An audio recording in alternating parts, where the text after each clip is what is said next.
je sais vivre dans l'humiliation et je sais vivre dans l'abondance. Je suis habitué à la faim, à la famine, mais j'ai appris aussi à être rassasié. Pourquoi dans l'humiliation? Puisque l'apôtre qui était habitué aux honneurs en tant qu'apôtre, en tant qu'architecte, mais il se trouve en prison où il est sans liberté, où il y a restriction de liberté. Il est dans l'humiliation.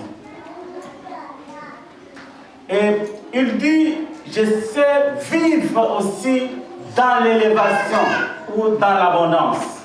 Pourquoi? En tant qu'apôtre, qui allait de lieu en lieu, prêcher, bâtir des églises pour la cause du Seigneur, il ne manquait rien. Il était habitué aux honneurs d'un homme de Dieu. Mais écoutez, l'apôtre dit, et c'est par là qu'il résume son texte, il dit, si j'ai pris tout ça, ce n'est pas à cause de la force physique que j'ai. Si je m'habitue à vivre dans l'humiliation, à vivre dans l'abondance, à vivre dans la disette, à vivre dans la famine, ce n'est pas à cause de mon éducation. Ce n'est pas à cause de l'héritage de mes parents. Ce n'est pas à cause de ce que j'ai appris à l'école, mais c'est à cause de celui qui est en moi.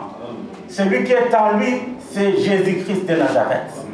Cet homme qui est capable de donner la force à ceux qui sont fatigués, à tous ceux qui sont chargés, à tous ceux qui sont malades, tous ceux qui sont dans les jeûnes, tous ceux qui ont des problèmes. Il n'y a que Jésus-Christ qui peut donner la force. C'est pourquoi l'apôtre dit, je puis tout par celui qui me fortifie. Dans l'autre version, on dit, je puis tout par Christ qui est en moi. Car Christ en nous l'espérance de la gloire. Et la Bible dit que celui qui est en nous est plus fort que celui qui est dans ce monde. Voilà pourquoi l'apôtre dit, je puis tout par celui qui me fortifie. Bien aimé, à la lecture, quand je faisais la préparation de cet enseignement, à la lecture de ces textes ou de l'épître de l'apôtre Paul aux Philippiens, tout cet épître résonne la joie. Et pourtant, c'est le contraire. L'apôtre se trouve dans la privation de liberté. Il est en prison, mais il écrit comme si c'est quelqu'un qui est normal, qui est dans les temps, dans un état libre.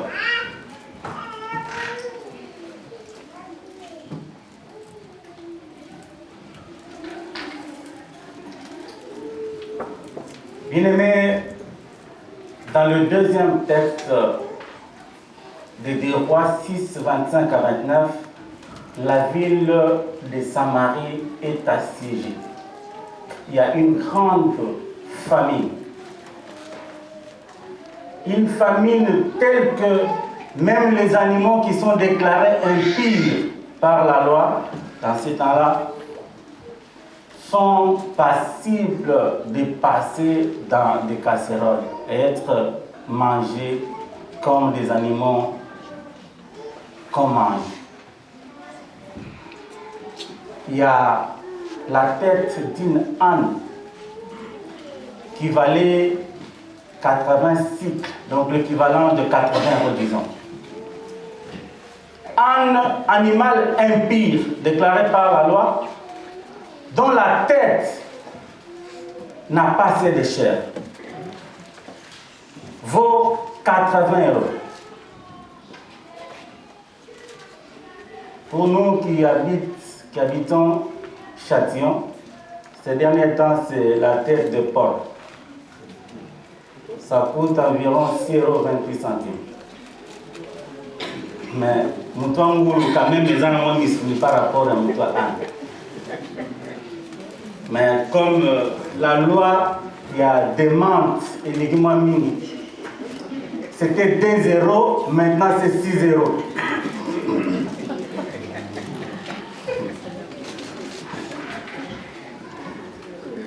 Bien-aimé, la tête d'une âne coûte 86. Et les fientes, les quarts des fientes des pigeons, donc les excréments de pigeons, coûtent 5 cycles. Donc, il y a 4, il y a pigeon.